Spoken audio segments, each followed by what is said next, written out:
என்னங்க இருமிட்டே இருக்கிறீங்க, மாத்திரை வாங்கி சாப்பிடுங்கன்னா கேட்குறீங்களா? துளசி, என்னங்க?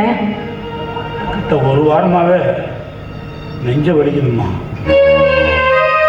சரியா மூச்சு வேற விட முடியாது.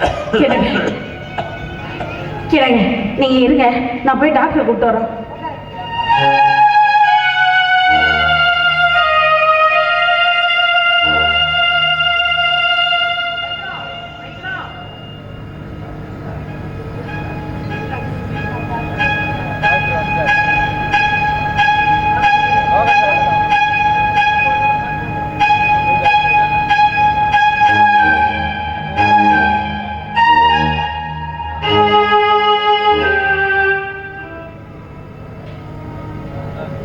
அம்மா துளசி, இப்படி வாமா.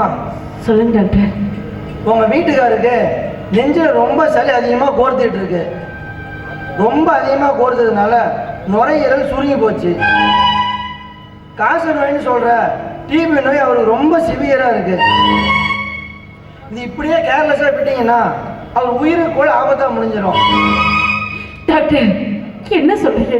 என் தலையில கல்ல தூக்கி போறீங்களா? என்ன பண்ணுவேன் டாக்டர்? நீங்க பெங்களூர்ல இருக்கிற நாராயண ஹாஸ்பிட்டல் போனீங்கன்னா மிஷின் மூலியமா சளியெல்லாம் வெளியே எடுத்துடலாம். என்ன இதுக்கெல்லாம் பண்றதுக்கு ஒரு 5 லட்சம் ரூபா செலவாகும்.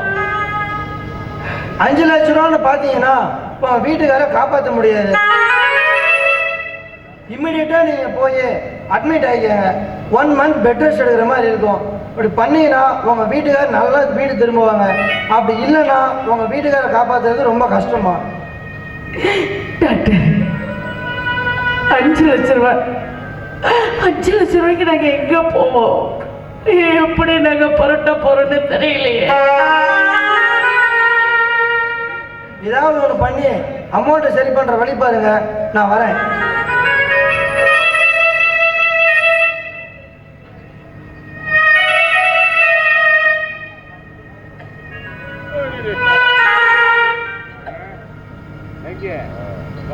ஏ துளசி, ஏம்மா அலற?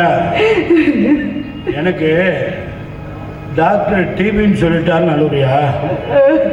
எல்லாத்தையும் கேட்டுக்கிட்டு தான் அழாதம்மா, அழாத.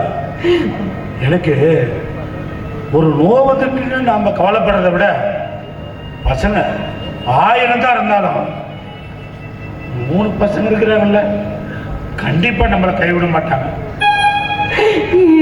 எனக்கு 5 லட்சம் ரூபா ஆகுன்னு சொல்றாங்க. அதுக்கு பேசாம நம்ம காட்டை அடமானம் வச்சுட்டா பரவாயில்லன்னு தோணுதுங்க.